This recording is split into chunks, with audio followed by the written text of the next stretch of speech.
A'udzubillahi minasyaitonirrajim. Bismillahirrahmanirrahim. Assalamualaikum warahmatullahi wabarakatuh. Innal hamdalillahi nahmaduhu wa nasta'inuhu wa nastaghfiruh wa na'udzu billahi min shururi anfusina wa min sayyiati a'malina. May yahdihillahu fala mudilla lahu wa may yudlil fala hadiya lahu. Asyhadu an la ilaha illallah wa asyhadu anna Muhammadan 'abduhu wa rasuluh. Amma ba'd. Saya muliakan ahli jawatan kuasa surau, tuan-tuan guru, para asatizah, hadirin hadirat yang dirahmati Allah Subhanahu wa taala sekalian. Moga-moga kita semua di dalam perlindungan, limpah kurnia dan juga rahmat Allah Subhanahu wa taala. Mudah-mudahan insya-Allah. Tuan-tuan yang dirahmati Allah sekalian, hari ini kita berada pada tengah bulan Rabiul Awal. Ini 19, hari ini 19 Rabiul Awal. Jadi bulan Rabiul Awal adalah suatu bulan yang banyak peristiwa-peristiwa besar berlaku terhadap Rasul sallallahu alaihi wasallam.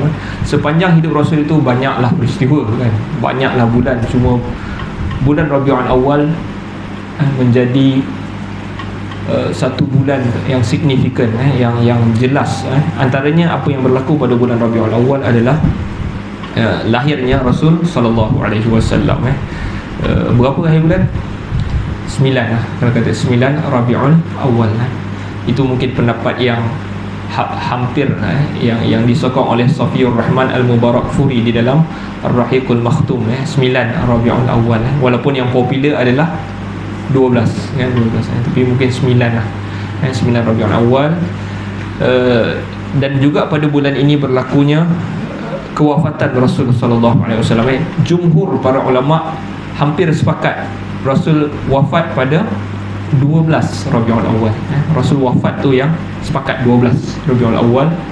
Dan pada bulan Rabiul Awal ni jugalah berlaku peristiwa hijrah Rasul. Hijrah Nabi masuk ke Madinah sekitar 12 Rabiul Awal juga. Maksudnya peristiwa-peristiwa yang penting itu banyak berlaku pada bulan Rabiul Awal, dan sesuailah untuk kita jadikan bulan Rabiul Awal ini sebagai bulan mengingati Rasul sallallahu alaihi wasallam. Sesuailah, bolehlah. Jadi kita kena muhasabah balik kita, ataupun kita boleh meraihkan mengingati Rasul ini tapi kita bukan sambut birthday Rasul macam sebahagian orang sambut Maulid kan, Maulidur Rasul kan. Tak perlu. Tapi kalau kita nak adakan sempena dengan Maulidur Rasul itu, aktiviti-aktiviti yang mengingati sunnah Rasul, tak ada masalah lah kan. Sebagian orang ni pelik sambut Maulid. Kita ni kalau sambut orang yang kita rasa berjasa dengan kita, kita nak kenang budi orang tu lah. Contohnya macam kita teringat dengan mak ayah kita kan. Kita kalau terkenang dekat dia, kita buat apa? Kita akan buat bondo yang dia suka, yang dia buat lah kan. Mak kau marin suka tolong masak kuning ni contoh. Ni kita masak yang tu kan, kita buat apa dia buat dulu kan. Jadi tak adalah kita sebagai orang tu dia buat bondo yang orang tu tak pernah buat, tapi dia kata dia sambut. Tak. Dan Rasulullah tak suka pula bondo tu kan. Apa dia buat? Adalah macam-macam lah, berarak lah, berzanji lah kan. Berzat. Dan Rasul ni bukan penyair jadi dia tak pernah bersyair pun. Jadi dia tak buat benda tu, tapi kita menyanyi dalam masjid lah. Yang lebih teruk tu potong kek. Potong kek Rasul birthday kan, birthday potong kek kan. Jadi itu kan benda-benda yang Rasul sallallahu alaihi wasallam tak pernah buat pun, jadi kita tak perlulah buat. Apa yang lebih utama adalah kita cari jalan untuk kita mengingati sunnah Rasul, ataupun kita nak ingat peristiwa-peristiwa yang berlaku pada bulan ini. Kita boleh adakan ceramah ke dan sebagainya untuk mengingati sunnah-sunnah Rasul sallallahu alaihi wasallam, ataupun kita amalkan sunnah-sunnah yang kita muhasabah balik. Masuk je Rabiul Awal, aku ni sayang dengan Nabi, jadi daripada bangkit tidur sampailah tidur balik ni, berapa banyak sunnah yang aku buat. Kita muhasabah diri kita. Bangkit tidur baca tak? Masuk tak toilet tangan kaki kiri kan? poi tak semayang, amal tak zikir Nabi waktu pagi. Jadi kita muhasabah benda-benda itu berkaitan dengan diri kita, muhasabah balik apa yang aku ikut Rasul selama ni. Jadi itu benda sedikit sebanyak yang boleh kita ambil iktibar terhadap bulan Rabiul Awal. Baik, tuan-tuan yang dirahmati Allah Subhanahu wa taala sekalian, sambung balik kitab kita, iaitu Syarah Al-Aqidah Al-Wasithiyah, Syarah Aqidah Wasithiyah yang ditulis oleh Syekh Muhammad bin Shalih Al-Utsaimin, daripada matan asalnya Syekhul Islam Ibn Taymiyah. Ibn Taymiyah apabila tulis Al-Aqidah Al-Wasithiyah, beliau hanya menyebutkan matan-matan hadis ataupun Al-Quran dalam tu, penuh dengan ayat Quran. Bila orang minta dengan dia, wahai Syekhul Islam, tulislah satu akidah untuk penduduk wasit, penduduk wasit di Iraq ni, satu akidah. Jadi Syekhul Islam pun bagi matan, ayat Quran ni, ayat Quran ni, ayat Quran ni, ayat Quran ni. Kau beriman dengan semua ni, itulah akidah dia. Jadi itulah apa yang kita pelajari pada hari ini, akidah Al-Wasithiyah, bagaimana beriman terhadap ataupun kepada Allah Subhanahu wa taala. Jadi sebelum daripada ni, tajuk yang kita pelajari mungkin 2 ataupun bulan lepas, tajuk antara yang terakhir yang saya tengok balik ni adalah tajuk kita mempelajari kita ini wajib beriman bahawa Allah itu mendengar dan Allah itu melihat. Innallaha sami'un basir. Allah itu dengar, maha mendengar, Allah itu maha melihat. Okey, wajib kita beriman dengan 2 sifat ini, Allah dengar, Allah lihat. Jadi benda ini tak ada masalah sangat di kalangan umat Islam, tak ada masalah. Ahlus Sunnah beriman Allah itu dengar, Allah melihat. Asy'ariyah pun kata Allah dengar, Allah lihat. Yang tolak Allah dengar dan Allah lihat adalah Mu'tazilah. Itulah sebab yang saya sebut dulu lah, sebab mereka mengatakan bahawa ini adalah sifat makhluk. Sifat makhluk. Bila dengar, maksudnya sebelum ni tak dengar lah. Allah kata dia dengar apa yang kamu buat. Jadi sebelum buat tu tak dengar lah. Jadi dia jadi macam konflik itu, dia tolak sifat dengar. Jadi dia tolak sifat tu. Jadi orang macam ni bila tolak macam tu, apa hukum orang tolak terus Quran? Dia rasa dia macam membersihkan Allah, tak sesuai sifat ni sebab dia macam manusia, dia tolak. Jadi tapi hukum dia tolak ayat Al-Quran, yang tu bermasalah. Okey, lepas daripada mendengar dan melihat, kita juga belajar Allah itu berkehendak. Innallaha syaa wa masyiah wal iradah. Masyiah kehendak, iradah pun kehendak. Dua-dua itu macam tak ada perbezaan sangat. Kebanyakan ulama kata masyiah, kan? Masyiah ni datang daripada perkataan itulah insya Allah, syaa, insya Allah, jika Allah mahu. Masyiah. Satu lagi iradah, mahu juga, mahu dan mahu. Cuba ulama bahasa membezakan sikitlah. Masyiah maknanya dia tak lambat. Maksudnya berkehendak tu kejap lagi ni dia berkehendak. Tapi kalau iradah maknanya dia berkehendak kejap lagi ataupun berkehendak akan nanti. Jadi itu bezalah. Jadi berkehendak, masyiah dan juga iradah ini juga tidak ada perbezaan di kalangan orang-orang Islam, sama. Kesemua kita beriman bahawa Allah itu berkehendak. Asy'ariyah pun kata Allah berkehendak, sama. Kita pun kata Allah Ta'ala berkehendak, sama. Yang tolak sekali lagi siapa? Mu'tazilah. Dia tolak. Tak sesuai, kan? Kalau berkehendak, maknanya tadi tak ada kehendak. Jadi dia letakkan sifat Allah itu mesti konsisten. Daripada azali sampai bila-bila mesti ada je. Dia tak boleh sifat yang kehendak. Okey, jadi dia tolak.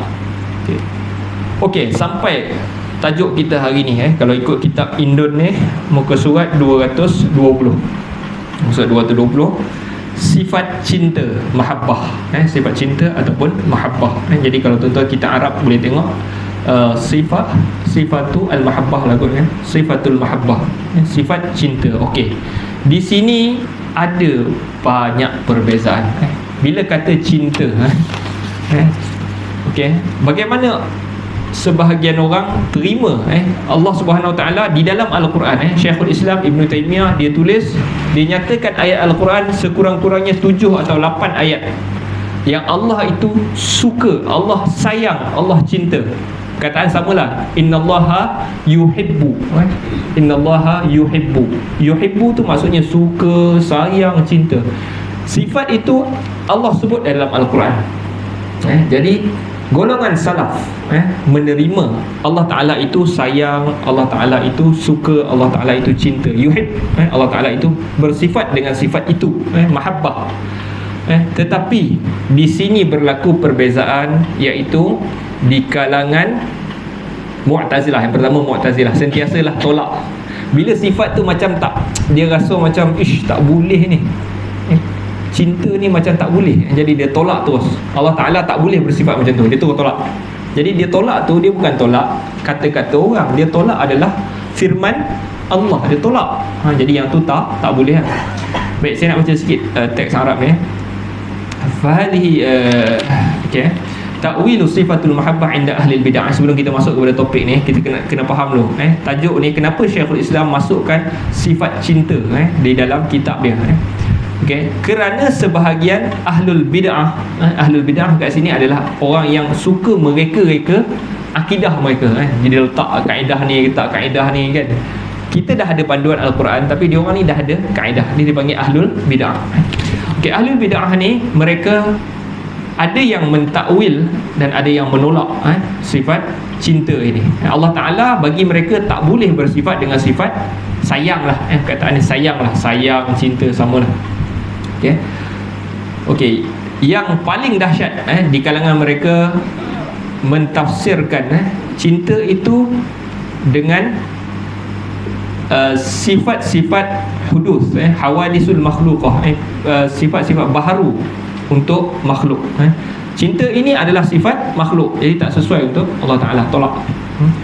Wa hadhihi tariqatul Mu'tazilah wa man wafaqahum. Dan ini adalah tariqah ataupun jalan Mu'tazilah dan sesiapa yang bersama dengan mereka.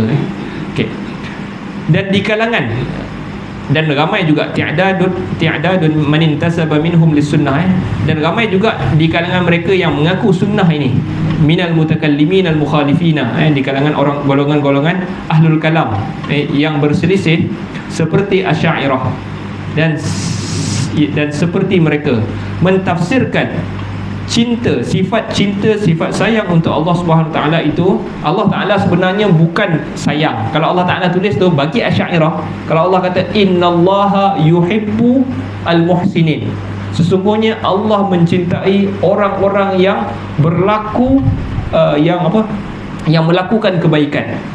Bagi mereka Allah Taala kat situ sayang tu bukan sayang.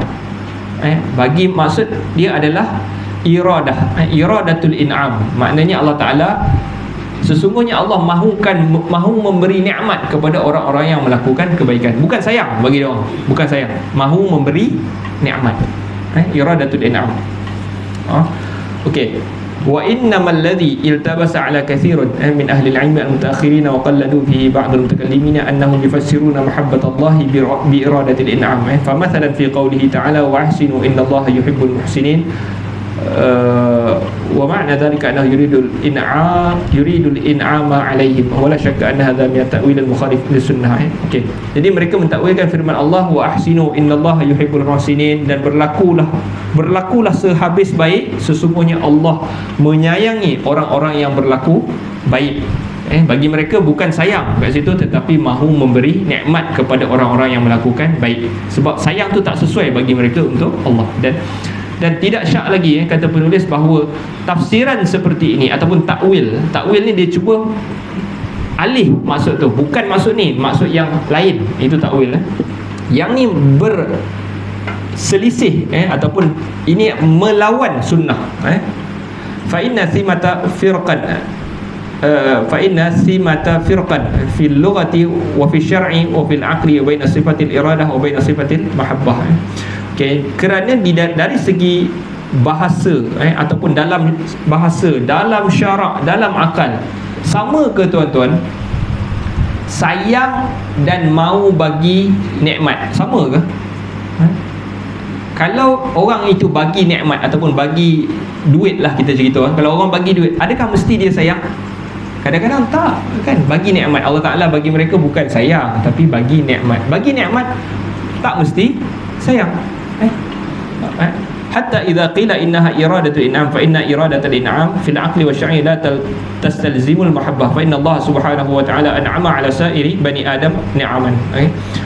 Kalau sebab bagi nikmat dengan sayang ini, Allah Ta'ala dia kata dia bagi nikmat kepada semua anak Adam. Anak Adam semua dapat nikmat.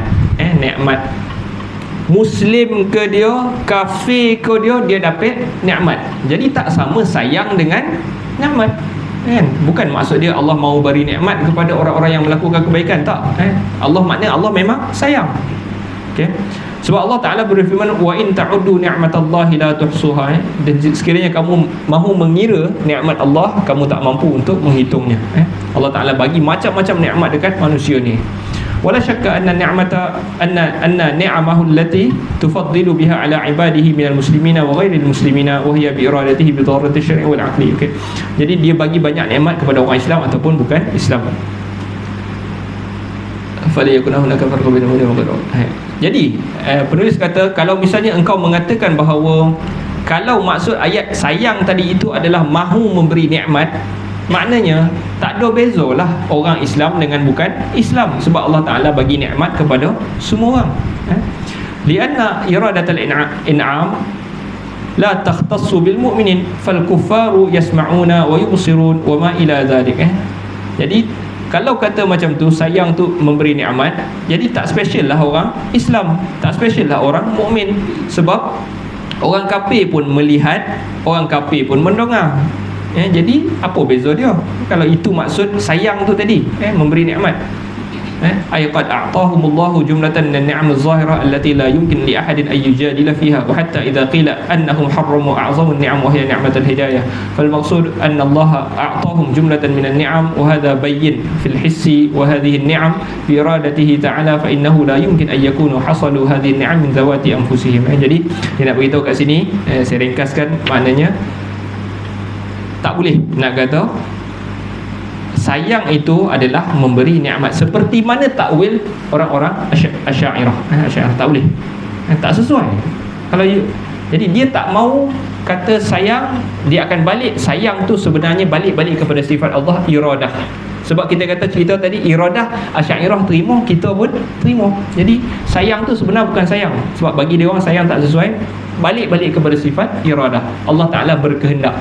Kehendak maksudnya sayang itu kehendaknya bagi nikmat. Fa'ulima anna iradatul in'am la takhtassu bil mu'minin bal taqa'u iradatul in'am liqaumin al-kuffar ibtila'an ghairi dhalik, li'annahu lam yan'imu 'alaihi subhanahu wa ta'ala lam istata'u al-qiyamu bil amri. Okey, hadha tafsir ghalat min jihati al-lughah, fa inna thimata firqan min 'inda al-arab baina al-mahabbah wa baina iradati al-in'am wal insan qad yuridu al-in'am 'ala shakhsin la min babil mahabbatihi. Okey, jadi dia bagi contoh. Manusia, kalau kita kata sayang dan memberi nikmat itu sama, seperti mana kata Asy'ariyah. Jadi manusia ini kadang-kadang kalau dia bagi duit ke orang kau, dia bagi nikmat kat orang tu kau, dia jaga orang tu, dia beri makanan kau, dia beri perlindungan dekat orang tu, adakah mesti sebab dia sayang? Tak. Tak. Jadi tak sama sebenarnya nikmat sayang dan juga memberi nikmat. Kadang-kadang manusia itu bagi min babi daf'i syarri.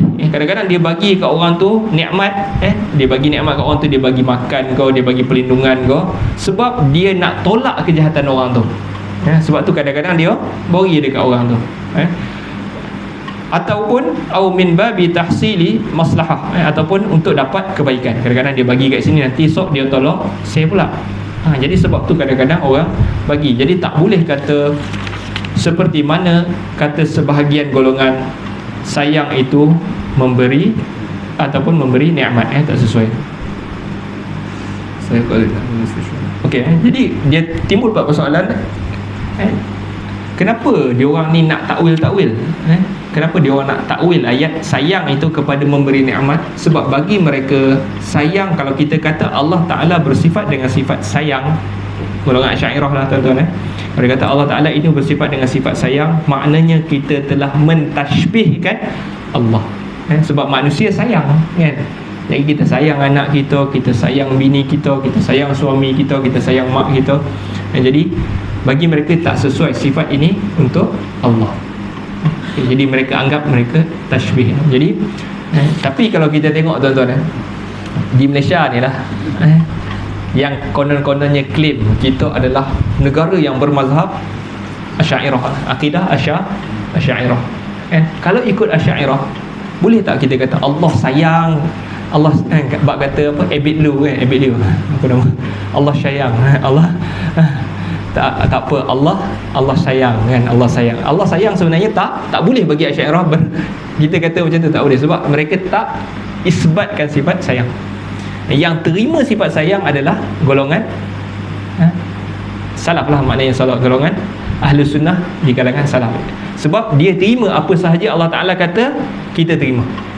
Tapi Asy'ariyah tolak. Tapi majoriti rakyat Malaysia yang kata apa, Allah Ta'ala sayang, nanti Allah sayang, semoga Allah sayang kau kan. Kalau ikut Asy'ariyah tak boleh. Okey, jadi clear tuan-tuan, kenapa kita kena beriman dengan Allah itu bersifat sayang. Sebab di dalam Al-Quran begitu banyak dalil kata Allah sayang. Sayang lah kan, Allah sayang, apa masalahnya kan? Adakah sayang kita dengan sayang Allah Ta'ala sama? Tentulah tak sama kan, tak sama. Kenapa kita nak takut kan? Iaitu kita hidup, Allah Ta'ala pun Allah bersifat dengan hayy. Allahu la ilaha illa huwal hayyu, dialah yang hidup, kita hidup. Allah Ta'ala hidup, sama ke hidup kita dengan dia? Tak sama kan? Kalau kita sayang, Allah Ta'ala sayang, apa masalahnya? Tentulah tak sama. Okey, settle. Jadi kat sini nak beritahu kat tuan-tuan, jangan kita tolak apa sahaja yang datang daripada Al-Quran. Jangan kita buatlah kaedah apa. Saya ni bahaya sebenarnya yang ngajar macam ni. Dia kena lalu jawatan agama kena tangkap ni. Suka-suka kan. Tapi inilah penerangan yang perlu kita jelaskan kan. Kebanyakan orang tak tahu pun isu ni kan. Orang tak tahu pun kan. Tapi itulah kita kena jelaskanlah.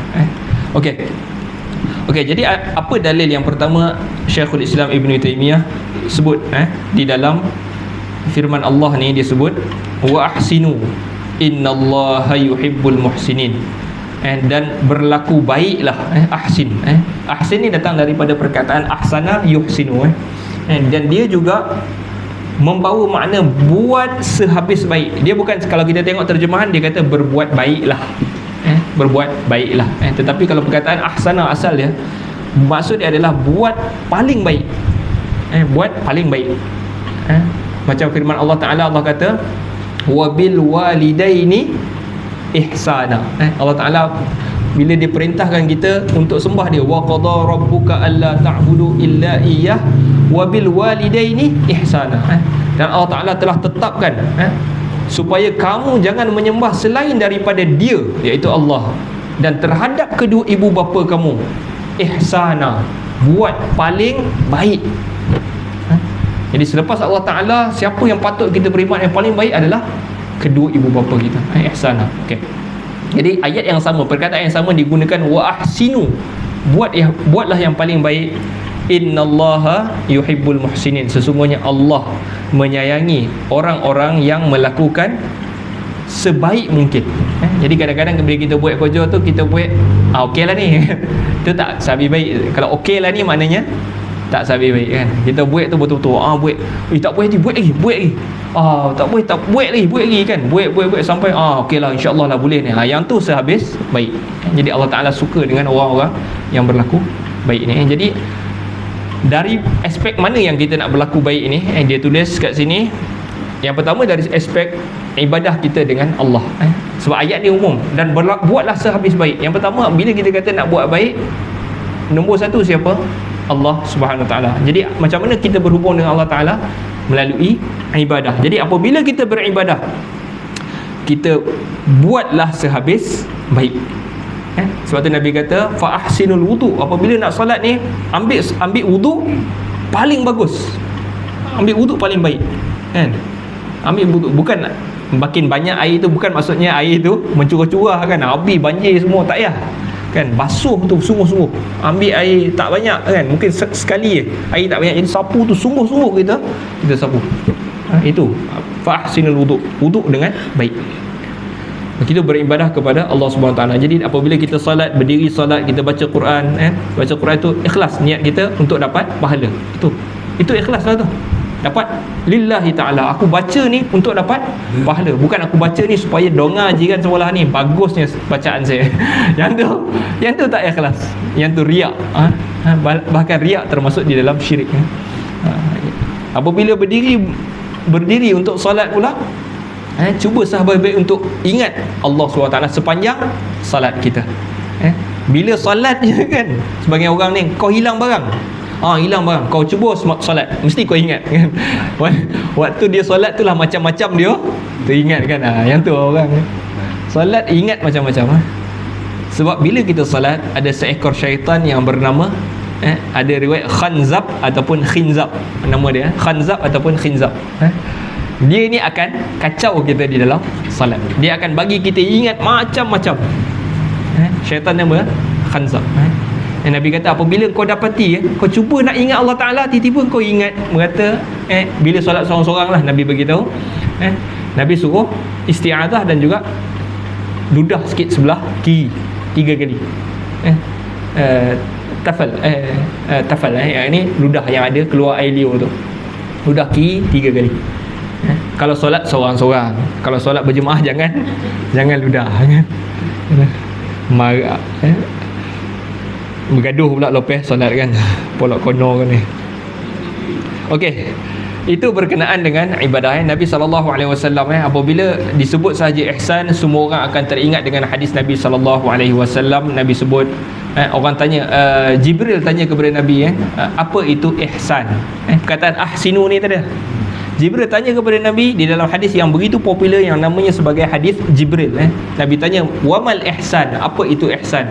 Nabi kata, anta'budallaha ka'annaka tarah, kamu beribadah kepada Allah seolah-olah kamu ini melihatnya. Ibadah Allah ni macam Allah ada depan tu. Fa illam takun tarah, kalau kamu memang tak dapat nampak lah kan. Fa illam takun tarah, tak dapat lihat, fa innahu yaraka. Kalau kau tak dapat rasa macam kau nampak Allah Taala di depan tu, ketahuilah fa innahu yaraka, sesungguhnya Allah Taala memang akan tengok kau. Dia memang nampak kau. Jadi itulah ihsan. Ihsan di dalam beribadah. Baik, itu tentang Allah Subhanahu Wa Taala kalau ihsan. Yang keduanya adalah kalau kita bermuamalah dengan manusia pula, ada beberapa benda lah yang kita boleh lakukan ihsan dengan manusia. Kalau kita berinteraksi dengan manusia, jadi kita bila orang tu berhajatkan kita berikan yang terbaik. Tambah-tambah kalau kita bekerja pula, bekerja ada orang perlukan perkhidmatan kita bagi yang paling baik. Yang keduanya, kalau dia bawa benda-benda yang buruk, dia kata dekat kita, dia bawa bahaya kepada kita, kita cuba menahan benda-benda yang buruk tu. Kita tak perlu balas, kita hanya tahan. Dan yang ketiganya, kita boleh menunjukkan wajah yang berseri, kata buku ni lah. So kita cuba bermuamalah, muka kita ni penting. Kadang-kadang ada orang hilang mood dia kalau tengok muka kita masam. Betul tak? Kalau kita lalu tu, dia ni pahal masam ni, orang tu punya mood satu hari hilang sebab tengok muka kita.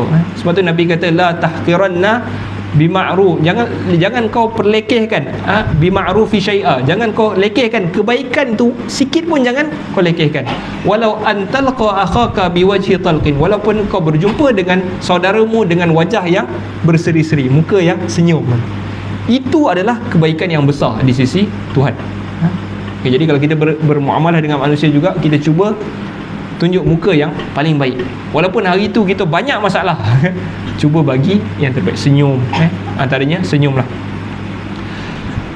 Okey, itu berkaitan dengan hubungan dengan manusia. Selain daripada itu, mungkin kalau kita berjual beli dengan orang, kalau kita peniaga ataupun kita pembeli, kita cuba berlebih kurang dalam jual beli ni. Tak cukup 0.001 ni. Kita pun tanya peniaga tu kan, tak cukup 1 gram, 0.01 gram tak cukup ni. Kita jangan macam tu lah. Sebab Nabi SAW mendoakan, rahimallah, Nabi doakan bagi orang yang mudah dalam urusan jual beli ni. Dia mudah kan? Orang yang peniaga ni bagi lebih ke, tak apalah, dia macam tu kan? Kita pun tak apa, terima kasih kan? Kita pula pembeli, kita memudah. Nabi doakan semoga Allah merahmati orang macam ni. Jangan gitu, hak saya ni, hak saya ni, jangan tak cukup. Tapi bila dia timbang orang lain pula, kalau dia menego, dia pula yang kurang kan. Yang tu Allah Ta'ala cela tu, wailul lil mutaffifin, allazina idza talu 'ala an-nasi yastawfun. Apabila dia orang timbang untuk dia minta cukup kan, tapi bila dia timbang orang tak cukup kan. Jadi jangan kita jadi golongan yang tu. Jual beli, sewa menyewa, nikah dan lain-lain. Okey. Nikah ni pun ada pengalaman saya ni. Bukan saya lah, orang lain lah kan. Minta ini, tak boleh ni, anak saya ni belajar ada degree. Minta lah mahal sikit kan. Jadi kita bukan nak jual anak kita kan. Kenapa kita nak letak mahal-mahal kan? Tak apalah kalau dia mampu kan, tapi tak perlulah kita ni letak harga untuk kita, bukan nak jual kan budak tu. Okey, apa lagi? Allah Ta'ala, okey, jadi ketahuilah apabila dia sebut innallaha yuhibbul muhsinin, apabila Allah sebut dia menyayangi orang-orang yang melakukan yang terbaik, melakukan kebaikan ni, ketahuilah bahawa kita sayang Allah dengan Allah sayang kita, mana lebih tinggi? Mana lebih tinggi maqam dia? Allah sayang kita lah kan. Sebab kita semua akan kata, orang Islam ni kita sayang Allah, tapi adakah Allah sayang kita balik kan? Belum tentu Allah sayang kita. Jadi kalau Allah sayang dengan kita, maknanya maqam dia lebih tinggi lah. Okay, clear untuk ayat yang pertama. Wa ahsinu innallaha yuhibbul muhsinin. Kita syarahnya ayat tadi, sebab apa? Sebenarnya bukan syahid pun ayat tu. Ayat tu sebenarnya nak beritahu Allah sayang, itu je. Cerita kat sini nak beritahu kita wajib beriman Allah sayang, itu je. Okey, ayat yang kedua. A'udzubillahi minasyaitonirrajim wa aqsitu innallaha yuhibbul muqsitin. Dan berlakulah adil, sesungguhnya Allah menyayangi orang-orang yang berlaku adil. Tadi buat yang terbaik, Allah sayang orang yang melakukan yang terbaik. Yang ni berlaku adil, Allah sayang dengan orang-orang yang berlaku adil. Okey, jadi bagaimana kita nak berlaku adil? Yang pertama sekali, apabila kita sebut saja apa saja amalan, kita fikir hubungan kita dengan Allah. Bagaimana kita berlaku adil dengan Allah Subhanahu Wa Ta'ala. Jadi yang pertamanya adalah Allah Ta'ala dah bagi kita macam-macam nikmat. Macam mana kita nak berlaku adil? Allah Ta'ala bagi segala-gala kita ni tuan-tuan. Segala. Mata pandang, mulut sedap makan, telinga dengar lagi kan. Hari-hari bernapis. Kadang-kadang kita menapis ni kita tak perasan, tapi bila hidung tersumbek kan kita rasa tak cukup napis ni kan. Orang yang paru-paru tersumbat ke, paru-paru ada air ke, tahu nikmat oksigen ni. Tapi Allah Ta'ala bagi kita macam-macam. Jadi bagaimana kita berlaku adil dengan nikmat-nikmat Allah SWT ni? Kita syukur ini syukur dengan Allah Ta'ala. Sebab tu banyak kan kita syukur. Syukur ini kita sebut, pertama kita sebut Alhamdulillah, puji dan syukur untuk Allah, milik Allah. Yang keduanya, kita jangan komplain. Jangan komplain kan. Dia ada ni, saya tak ada. Kita compare dengan orang yang ada. Itu maknanya kita tak syukur. Itu tak syukur. Jadi itu jangan kita buat. Yang keduanya, Allah Ta'ala juga telah bagi kita petunjuk tuan-tuan. Bagi kita petunjuk. Apa dia bagi petunjuk? Pertama, dia turunkan Al-Quran. Yang kedua, dia bagi Nabi dekat kita. Jadi bagi Al-Quran, bagi Nabi. Lepas tu kita buat apa yang tak ikut kedua-duanya kan. Yang tu maknanya kita tak syukur. Kita tak ikut kan. Allah Ta'ala bagi, kita tak ikut. Jadi mengikuti sunnah, mengikuti ajaran Nabi, mengikuti ajaran Al-Quran adalah tanda kita berlaku adil dengan Allah Subhanahu Wa Ta'ala. Kopong masuk lah 8 suku. Faham masuk? Okay, tak apa. Baik. Seterusnya, bagaimana berlaku adil dengan manusia? Yang pertamanya adalah kita bermuamalah dengan mereka seperti mana sabda Nabi sallallahu alaihi wasallam, man ahabba ayyuzahzaha 'anil nari wa yudkhalal jannata falta'tihi maniyatuhu wa huwa yu'minu billahi wal yawmil akhir wal ya'ti ilan nasi ma yuhibbu ayyuta ilaihi. Nabi kata, barang siapa yang menginginkan dijauhkan dari api neraka dan dimasukkan ke dalam syurga, maka hendaknya ajalnya mendatanginya. Maksudnya hendaklah apabila ajal dia datang nanti, dia mestilah dalam keadaan beriman. Kalau tak nak masuk neraka dan nak masuk syurga, bila ajal datang, beriman dengan Allah Subhanahu Wa Taala. Yang pertama, beriman. Jadi benda lawan ataupun yang menghancurkan iman kita, kita kena tolak jauh-jauh. Benda yang boleh mengcancelkan iman kita. Apa benda? Apa benda yang boleh mengcancelkan iman? Kita syirikkan Allah, kita kufurkan Allah, kita anggap ada benda yang sama power dengan Allah. Itu semua mengcancelkan iman. Dan yang keduanya, kita percaya karut marut.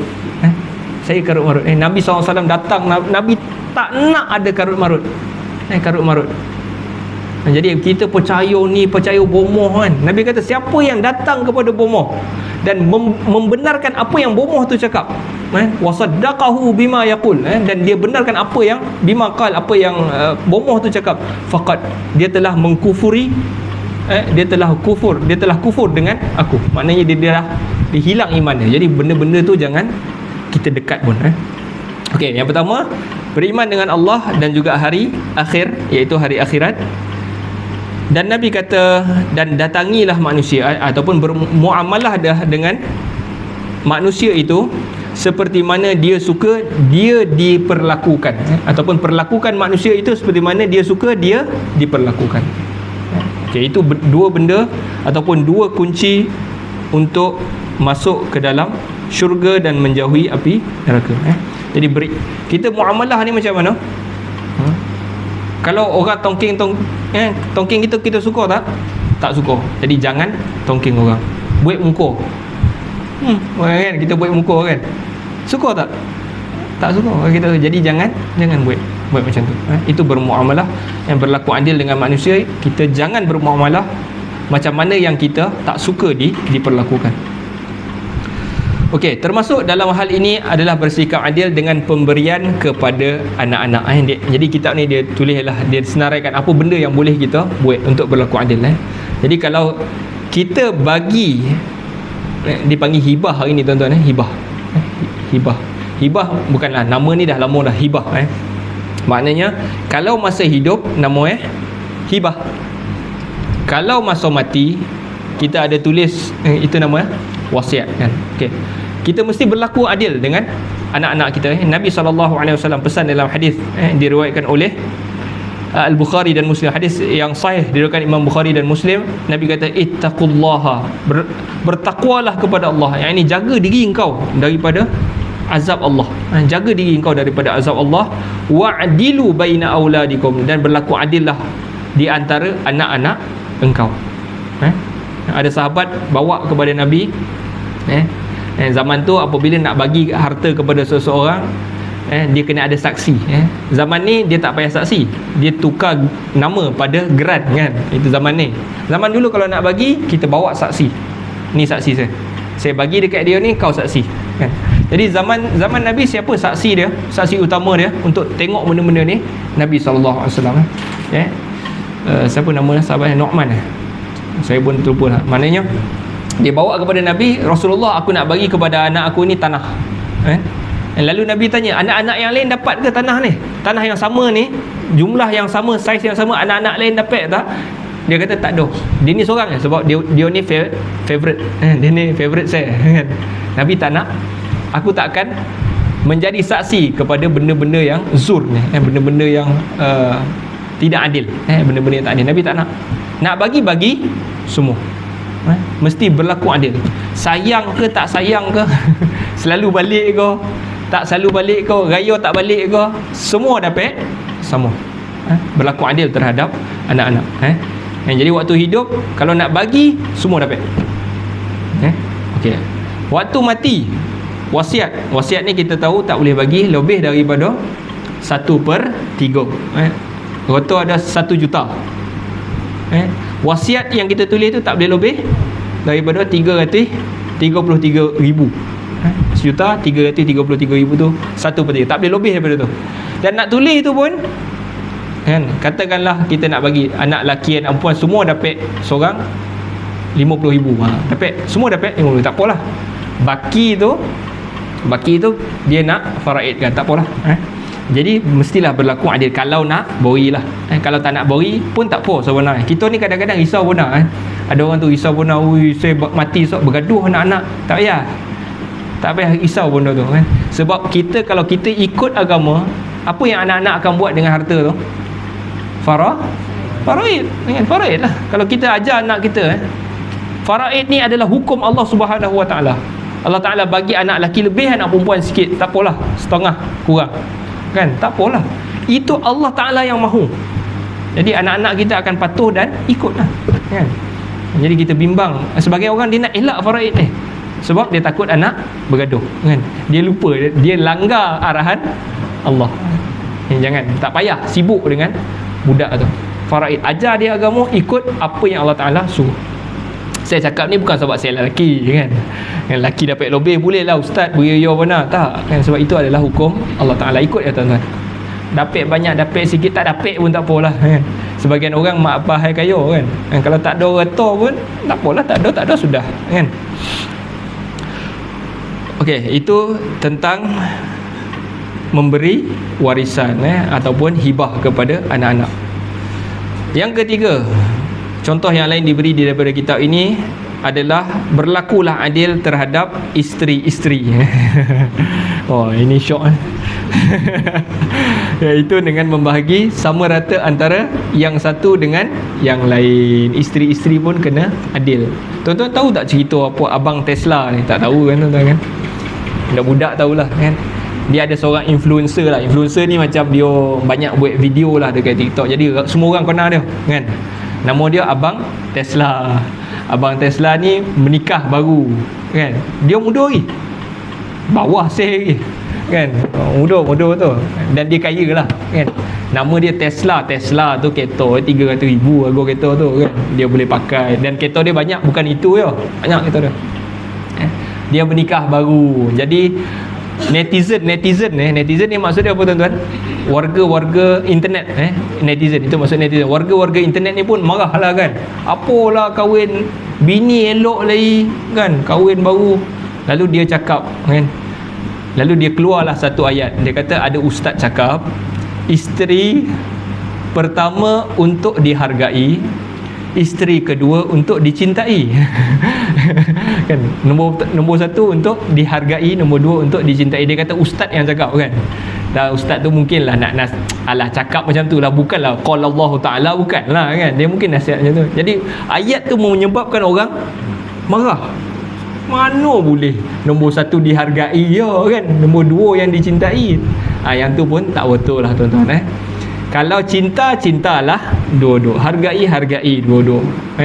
Kalau seorang ni bawa pergi mana? London ke? Seorang lagi kena bawa pergi kawasan macam tu juga, Eropah juga. Barulah adil.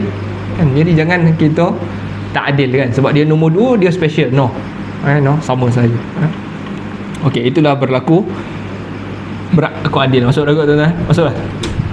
Sudah. Okay, cukup lah kot. Sampai dekat berlaku adil kepada isteri-isteri. Ada soalan tuan-tuan? Tanam satu lah. Dalam tanam satu tu ada 4 nama. Jadi satu nama ni dia duduk kat situ lah. Yang tiga ni belum balik kampung lah, maknanya belum pergi usaha lah. Tapi yang duduk kat situ, dia usahakan tanah yang bahagian yang lain ni. Lepas tu pokok pembuahan tu, lepas tu dia jual, hasil tu dia ambil. Tapi cukai sama-sama bayar. Mana tu? Ini hasil yang dia ambil, yang dia jual. Okey. Tanah yang orang dia tanam. Okay, soalannya tadi adalah satu tanah ada ompek orang, ada ompek bahagian lah. Tapi seorang je yang usahakan semua tanah tu. Dia usahakan semua, dia tanam macam-macam dekat atas tanah orang lain ni. Dia tak minta kebenaran. Dia tak minta kebenaran. Yang tu masalah. Okey. Kalau dengan izin dia usahakan tanah tu dan dia jual semua tu dengan izin yang lain-lain ni, okey lah. Tapi kalau dia tak minta, maknanya tak boleh lah. Maknanya benda itu bukanlah kita nak kata hasil dia haram, tapi dia kena bayar balik lah berapa lama dia dah usahakan tu, untuk elakkan benda-benda yang haram. Dia boleh jadi haram lah. Maknanya dia usaha atas tanah bukan dia kan, dan orang tu bukanlah dia biar ya, tak, dia kena bayar cukai kan. Okay. Jadi mungkin boleh diselesaikan lah. Maknanya itu boleh diselesaikan untuk mengelakkan daripada dia memakan hasil yang haram. Atas tanah orang tak boleh. Tapi sebenarnya okey kalau nak, sebenarnya okey, sebab kalau dia biar ya tanah tu kan, tanah tu akan naik macam-macam kan. Orang tu usaha bersihkan, itu satu kos. Tanah tu dia bersihkan. Dia bersihkan kan. Dia bersih. Jadi bukit dia pergi tanam. Alah, dia bersihkan tu, dia tak minta duit dekat orang yang apa ni, tanah, pemilik tanah tu dia tak minta duit yang dia bersihkan, tak kan. Jadi itu mungkin boleh dikira kos dia kan. Kos dia bolehlah dibincangkan kan. Tapi tak boleh, asalnya hukum mesti clear, halal. Maknanya itu milik dia, baru dia boleh tasarruf, dia boleh usahakan. Kalau bukan tak boleh. Kena minta izin lah, atas izin. Okey. Wallahu ta'ala a'lam. Nasallallahu ta'ala yanfa'ana bima sami'na wa yaj'alana hudatan muhtadin. Sallallahu ala sayyidina Muhammad wa ala alihi wa sahbihi wa sallam.